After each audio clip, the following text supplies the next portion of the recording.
The senator for Maine. Thank you, Mr. President. Senator Collins, please vote no. Hire a voter from The senator will suspend. The sergeant-at-arms will suspend until the sergeant-at-arms will restore order in the gallery. Sergeant.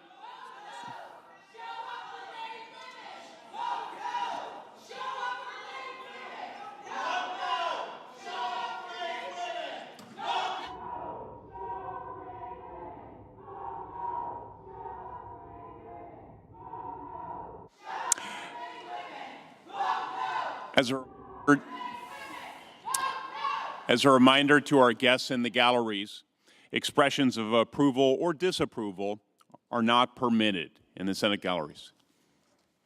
The senator for Maine.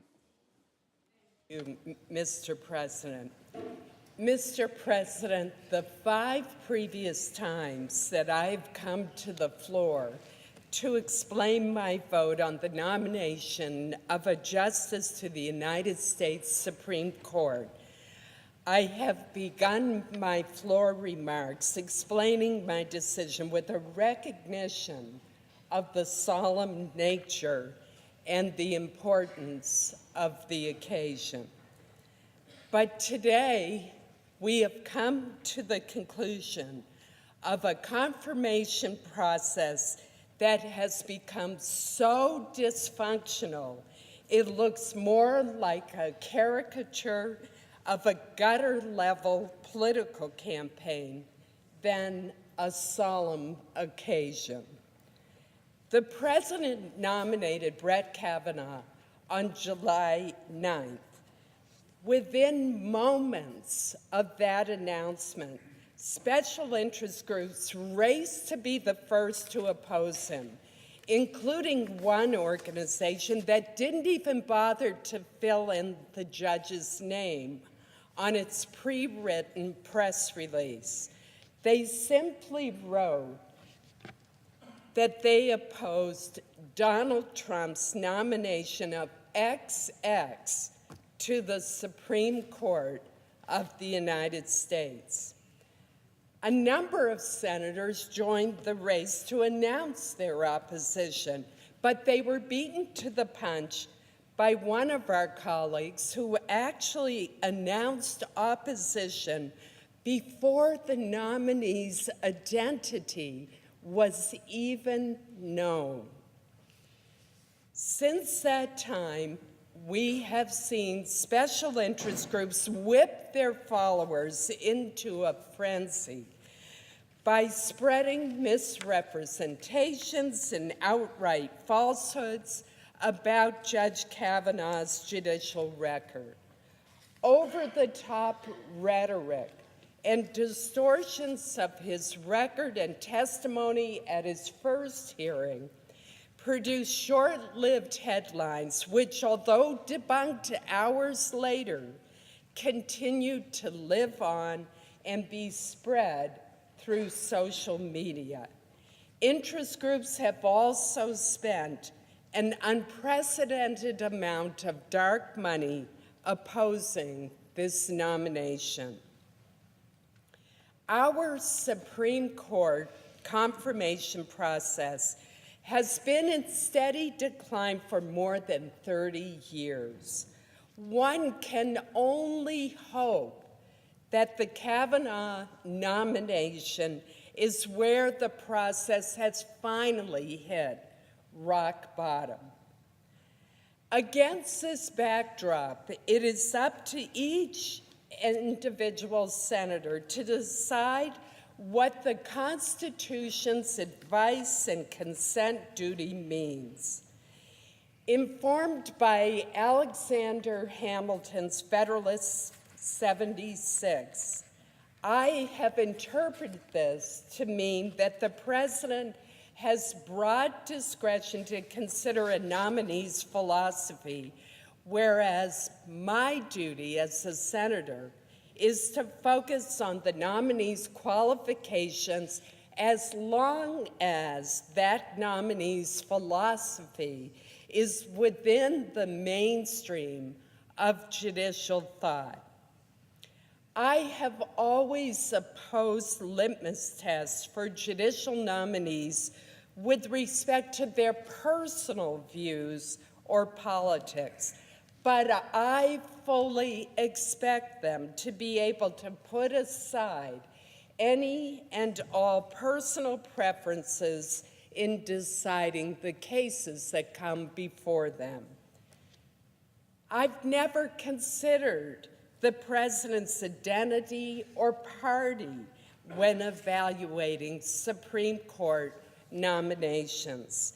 As a result, I voted in favor of Justices Roberts and Alito, who were nominated by President Bush, Justices Sotomayor and Kagan, who were nominated by President Obama, and Justice Gorsuch, who was nominated by President Trump. So I began my evaluation of Judge Kavanaugh's nomination by reviewing his 12-year record on the D.C. Circuit Court of Appeals, including his more than 300 opinions and his many speeches and law review articles. 19 attorneys, including lawyers from the nonpartisan Congressional Research Service, briefed me many times each week and assisted me in evaluating the judge's extensive record. I met with Judge Kavanaugh for more than 2 hours in my office. I listened carefully to the testimony at the committee hearings. I spoke with people who knew him personally, such as Condoleezza Rice and many others. And I talked with Judge Kavanaugh a second time by phone for another hour to ask him very specific additional questions. I also have met with thousands of my constituents, both advocates and many opponents, regarding Judge Kavanaugh.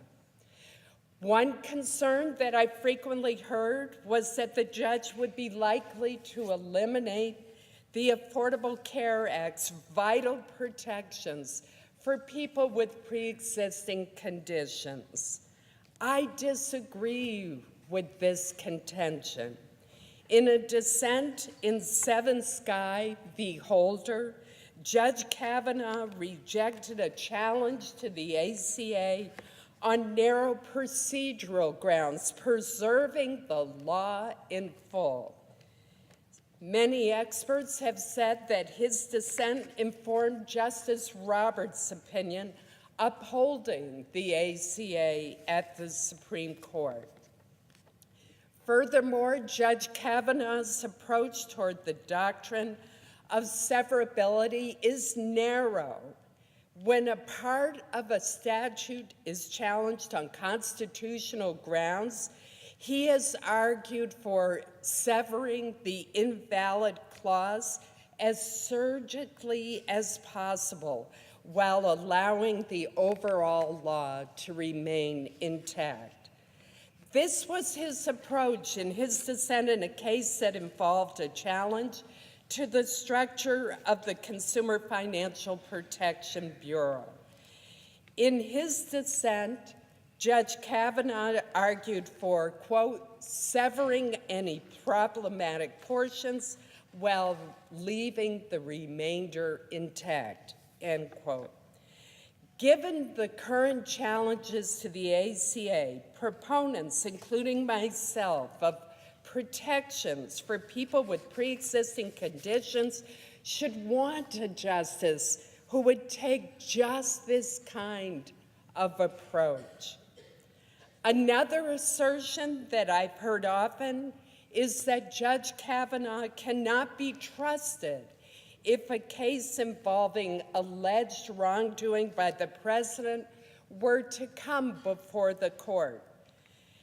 The basis for this argument seems to be twofold.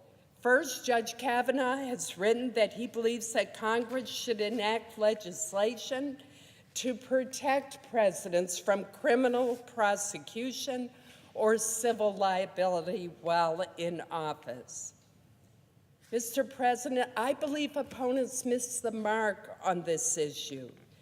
The fact that Judge Kavanaugh offered this legislative proposal suggests that he believes that the president does not have such protection currently. Second, there are some who argue that given the current special counsel investigation, President Trump should not even be allowed to nominate a justice. That argument ignores our recent history. President Clinton in 1993 nominated Justice Ginsburg after the Whitewater investigation was already underway, and she was confirmed 96-3. The next year, just 3 months after independent counsel Robert Fisk was named to lead the Whitewater investigation, President Clinton nominated Justice Breyer. He was confirmed 87-9. Supreme Court justices have not hesitated to rule against the presidents who have nominated them. Perhaps most notably in the United States versus Nixon, 3 Nixon appointees who heard the case joined the unanimous opinion against him. Judge Kavanaugh has been unequivocal in his belief that no president is above the law. He has stated that Marbury versus Madison, Youngstown Steel versus Sawyer, and the United States versus Nixon are 3 of the 4 greatest Supreme Court cases in history. What do they have in common? Each of them is a case where Congress served as a check on presidential power. And I would note that the 4th case that Judge Kavanaugh has pointed to as the greatest in history was Brown versus the Board of Education. One Kavanaugh decision illustrates the point about the check on presidential power directly. He wrote the opinion in Hamdan versus the United States, a case that challenges the Bush administration's military commission prosecution of an associate of Osama bin Laden. This conviction was very important to the Bush administration, but Judge Kavanaugh, who had been appointed to the D.C. Circuit by President Bush and had worked in President Bush's White House, ruled that the conviction was unlawful. As he explained during the hearing, quote, "We don't make decisions based on who people are or their policy preferences or the moment.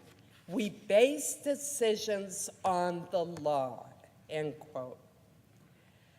Others I've met with have expressed concerns that Justice Kennedy's retirement threatens the right of same-sex couples to marry. Yet Judge Kavanaugh described the Obergefell decision, which legalized same-gender marriages, as an important landmark precedent. He also cited Justice Kennedy's recent masterpiece cake shop opinion for the court's majority, stating that, quote, "The days of treating gay and lesbian Americans or gay and lesbian couples as second-class citizens who are inferior in dignity and worth are over in the Supreme Court," end quote. Others have suggested that the judge holds extreme views on birth control. In one case, Judge Kavanaugh incurred the disfavor of both sides of the political spectrum for seeking to ensure the availability of contraceptive services for women while minimizing the involvement of employers with religious objections. Although his critics frequently overlooked this point, Judge Kavanaugh's dissent rejected arguments that the government did not have a compelling interest in facilitating access to contraception. In fact, he wrote that the Supreme Court precedent strongly suggested that there was a compelling interest in facilitating access to birth control.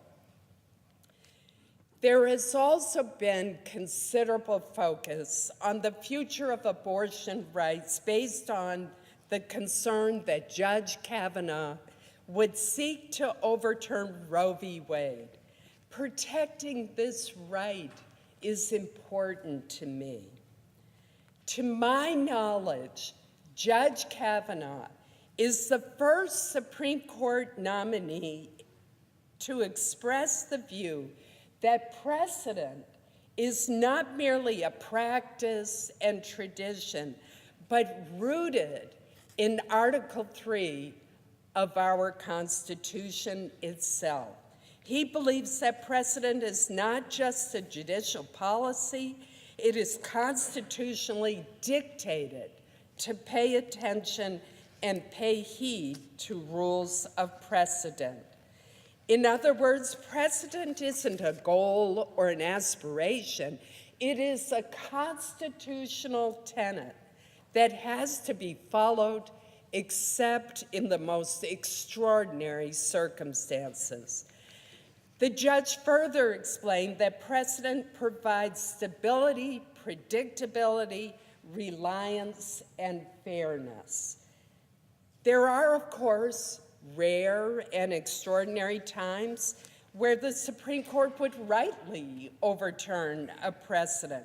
The most famous example was when the Supreme Court in Brown versus the Board of Education overruled Plessy versus Ferguson, correcting a grievously wrong decision, to use the judge's term, allowing racial inequality.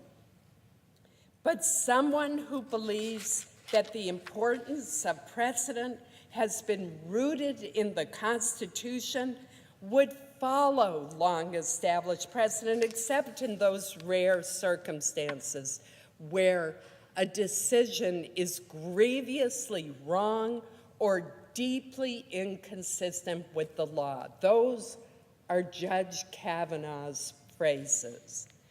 As the judge asserted to me, a long-established precedent is not something to be trimmed, narrowed, discarded, or overlooked. Its roots in the Constitution give the concept of stare decisis greater weight, such that the precedent can't be trimmed or narrowed simply because a judge might want to on a whim. In short, his views on honoring precedent would preclude attempts to do by stealth that which one has committed not to do overtly. Noting that Roe v. Wade was decided 45 years ago and reaffirmed 19 years later in Planned Parenthood versus Casey, I asked Judge Kavanaugh whether the passage of time is relevant to following precedent. He said decisions become part of our legal framework with the passage of time, and that honoring precedent is essential to maintaining public confidence. Our discussion then turned to the right of privacy, on which the Supreme Court relied in Griswold versus Connecticut, a case that struck down a law banning the use and sale of contraceptions.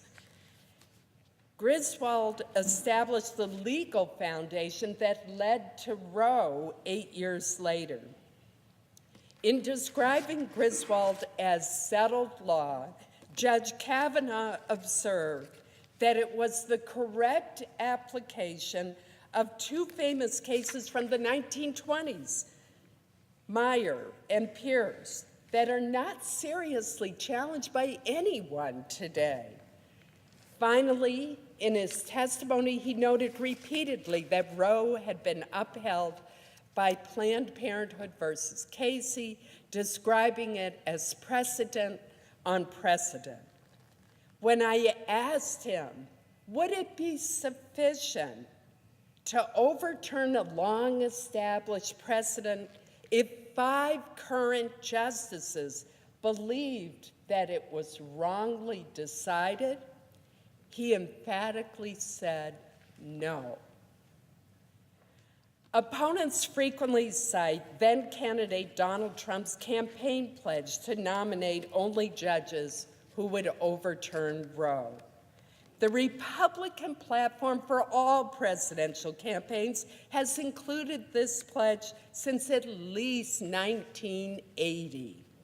During this time, Republican presidents have appointed Justices O'Connor, Souter, and Kennedy to the Supreme Court. These are the very 3 justices, Republican president-appointed justices, who authored the Casey decision which reaffirmed Roe. Furthermore, pro-choice groups vigorously opposed each of these justices' nominations. Incredibly, they even circulated buttons with the slogan, "Stop Souter or women will die." Just 2 years later, Justice Souter co-authored the Casey opinion, reaffirming a woman's right to choose. Suffice it to say, prominent advocacy organizations have been wrong. These same interest groups have speculated that Judge Kavanaugh was selected to do the bidding of conservative ideologues despite his record of judicial independence. I asked the judge point blank whether he had made any commitments or pledges to anyone at the White House, to the Federalist Society, to any outside group on how he would decide cases. He unequivocally assured me that he had not. Judge Kavanaugh has received rave reviews for his 12-year track record as a judge, including for his judicial temperament. The American Bar Association gave him its highest possible rating. Its Standing Committee on the Federal Judiciary conducted an extraordinarily thorough assessment, soliciting input from almost 500 people, including his judicial colleagues. The ABA concluded that his integrity, judicial temperament, and professional competence met the highest standards. Lisa Blatt, who has argued more cases before the Supreme Court than any other woman in history, testified, quote, "By any objective measure, Judge Kavanaugh is clearly qualified to serve on the Supreme Court. His opinions are invariably thoughtful and fair." Ms. Blatt, who clerked for and is an ardent admirer of Justice Ginsburg, and who is, in her own words, an unapologetic defender of a woman's right to choose, says that Judge Kavanaugh fits within the mainstream of legal thought. She also observed that Judge Kavanaugh is remarkably committed to promoting women in the legal profession. That Judge Kavanaugh is more of a centrist than some of his critics maintain is reflected in the fact that he and Chief Judge Merrick Garland voted the same way in 93% of the cases that they heard together. Indeed, Chief Judge Garland joined in more than 96% of the majority opinions authored by Judge Kavanaugh, dissenting only once. Despite all this, after weeks of reviewing Judge Kavanaugh's record and listening to 32 hours of his testimony, the Senate's advice and consent roll was thrown into a tailspin following the allegations of sexual assault by Professor Christine Blasey Ford. The confirmation process now involves evaluating whether or not Judge Kavanaugh committed sexual assault and lied about it to the Judiciary Committee. Some argue that because this is a lifetime appointment to our highest court, the public interest requires that doubts be resolved against the nominee. Others see the public interest as embodied in our long-established tradition of affording to those accused of misconduct a presumption of innocence. In cases in which the facts are unclear, they would argue that the question should be resolved in favor of the nominee. Mr. President, I understand both viewpoints. This debate is complicated further by the fact that the Senate confirmation process is not a trial. But certain fundamental legal principles about due process, the presumption of innocence, and fairness do bear on my thinking, and I cannot abandon them. In evaluating any given claim of misconduct, we will be ill-served in the long run if we abandon the presumption of innocence and fairness, tempting though it may be. We must always remember that it is when passions are most inflamed that fairness is most in jeopardy. The presumption of innocence is relevant to the advice and consent function when an accusation departs from a nominee's otherwise exemplary record. I worry that departing from this presumption could lead to a lack of public faith in the judiciary and would be hugely damaging to the confirmation process moving forward. Some of the allegations levied against Judge Kavanaugh illustrate why the presumption of innocence is so important. I am thinking in particular not of the allegations raised by Professor Ford, but of the allegation that when he was a teenager, Judge Kavanaugh drugged multiple girls and used their weakened state to facilitate gang rape.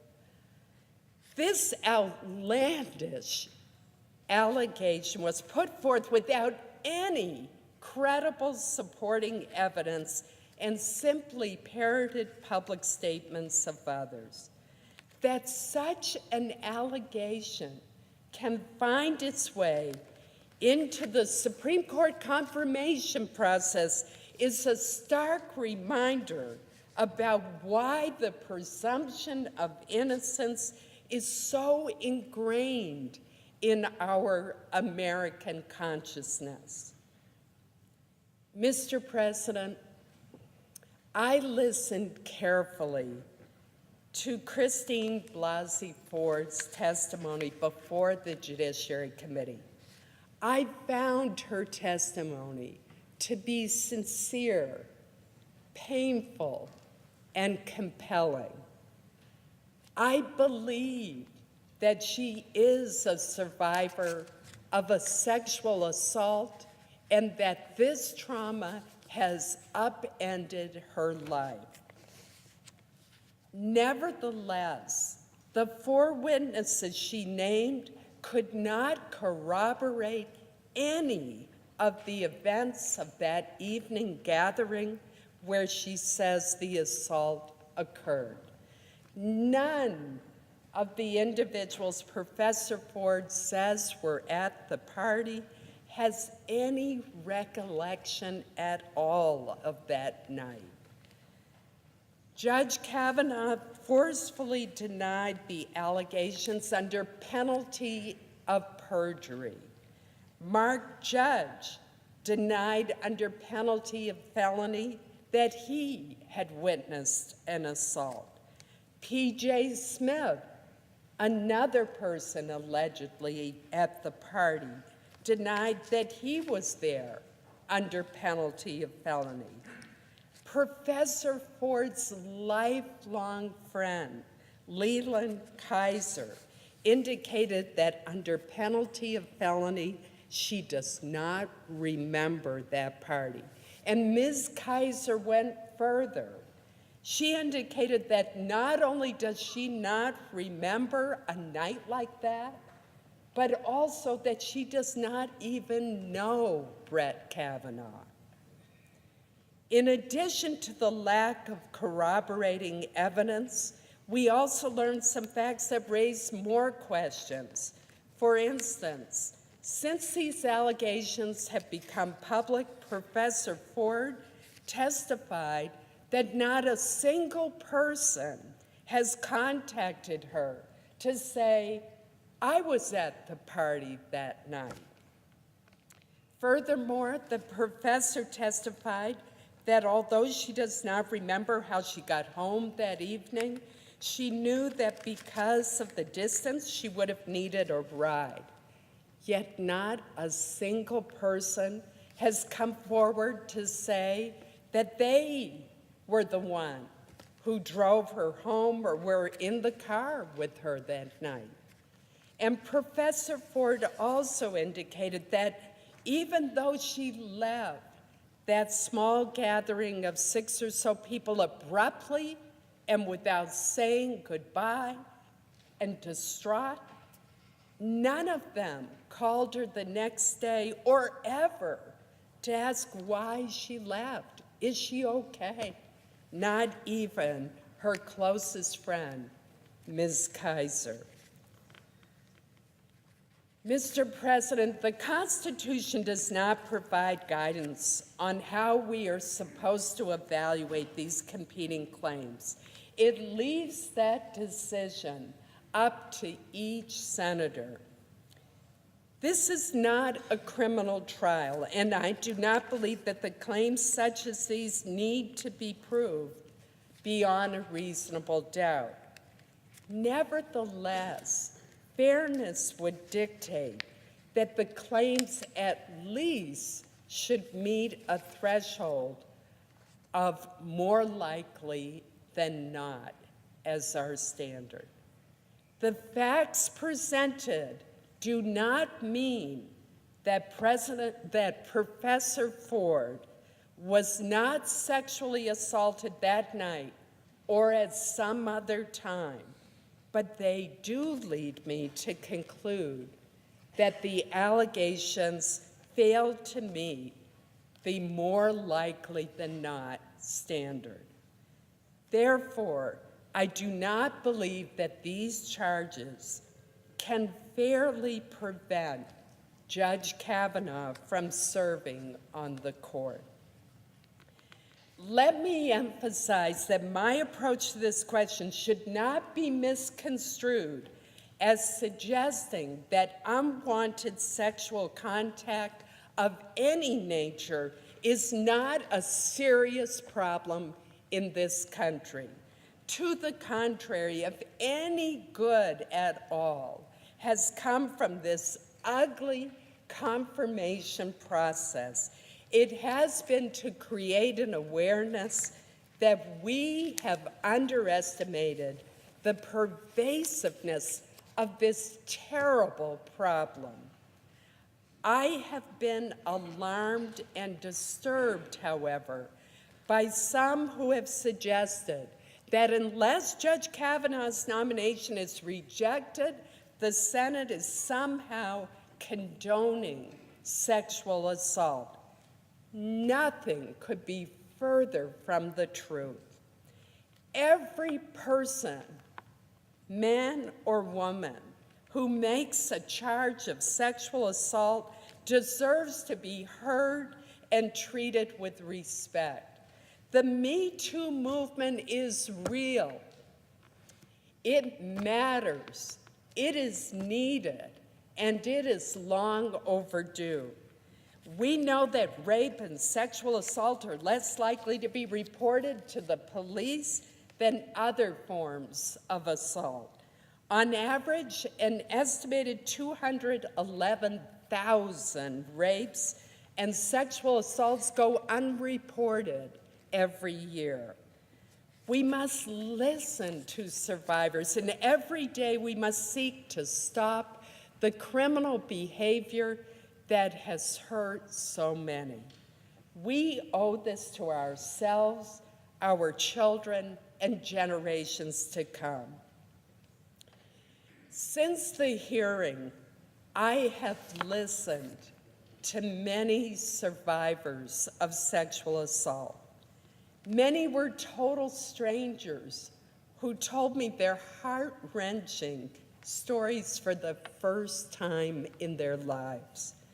Some were friends that I had known for decades, yet with the exception of one woman who had confided in me years ago, I had no idea that they had been the victims of sexual attacks. I am grateful for their courage and their willingness to come forward, and I hope that in heightening public awareness, they have also lightened the burden that they have been quietly bearing for so many years. To them, I pledge to do all that I can to ensure that their daughters and granddaughters never share their experiences. Over the past few weeks, I have been emphatic that the Senate has an obligation to investigate and evaluate the serious allegations of sexual assault. I called for and supported the additional hearing to hear from both Professor Ford and Judge Kavanaugh. I also pushed for and supported the FBI's supplemental background investigation. This was the right thing to do. Christine Ford never sought the spotlight. She indicated that she was terrified to appear before the Senate Judiciary Committee, and she has shunned attention since then. She seemed completely unaware of Chairman Grassley's offer to allow her to testify confidentially in California. Watching her, Mr. President, I could not help but feel that some people who wanted to engineer the defeat of this nomination cared little, if at all, for her well-being. Professor Ford testified that a very limited number of people had access to her letter. Yet that letter found its way into the public domain. She testified that she never gave permission for that very private letter to be released. And yet, here we are. We are in the middle of a fight that she never sought, arguing about claims that she wanted to raise confidentially. Now, one theory I've heard espoused repeatedly is that our colleague, Senator Feinstein, leaked Professor Ford's letter at the 11th hour to derail this process. I want to state this very clearly. I know Senator Dianne Feinstein extremely well, and I believe that she would never do that. I knew that to be the case before she even stated it at the hearing. She is a person of integrity, and I stand by her. I have also heard some argue that the chairman of the committee somehow treated Professor Ford unfairly. Nothing could be further from the truth. Chairman Grassley, along with his excellent staff, treated Professor Ford with compassion and respect throughout the entire process. And that is the way the senator from Iowa has conducted himself throughout a lifetime dedicated to public service. But the fact remains, Mr. President, someone leaked this letter against Professor Ford's express wishes. I suspect, regrettably, that we will never know for certain who did it. To that leaker, who I hope is listening now, let me say that what you did was unconscionable. You have taken a survivor who was not only entitled to your respect, but who also trusted you to protect her. And you have sacrificed her well-being in a misguided attempt to win whatever political crusade you think you are fighting. My only hope is that your callous act has turned this process into such a dysfunctional circus that it will cause the Senate and indeed all Americans to reconsider how we evaluate Supreme Court nominees. If that happens, then the appalling lack of compassion you afforded Professor Ford will at least have some unintended positive consequences. Mr. President, the politically charged atmosphere surrounding this nomination has reached a fever pitch even before these allegations were known, and it has been challenging even then to separate fact from fiction. We live in a time of such great disunity as the bitter fight over this nomination, both in the Senate and among the public, clearly demonstrates. It is not merely a case of differing groups having different opinions. It is a case of people bearing extreme ill will toward those who disagree with them. In our intense focus on our differences, we have forgotten the common values that bind us together as Americans. When some of our best minds are seeking to develop even more sophisticated algorithms designed to link us to websites that only reinforce and cater to our views, we can only expect our differences to intensify. This would have alarmed the drafters of our Constitution, who were acutely aware that different values and interests could prevent Americans from becoming and remaining a single people.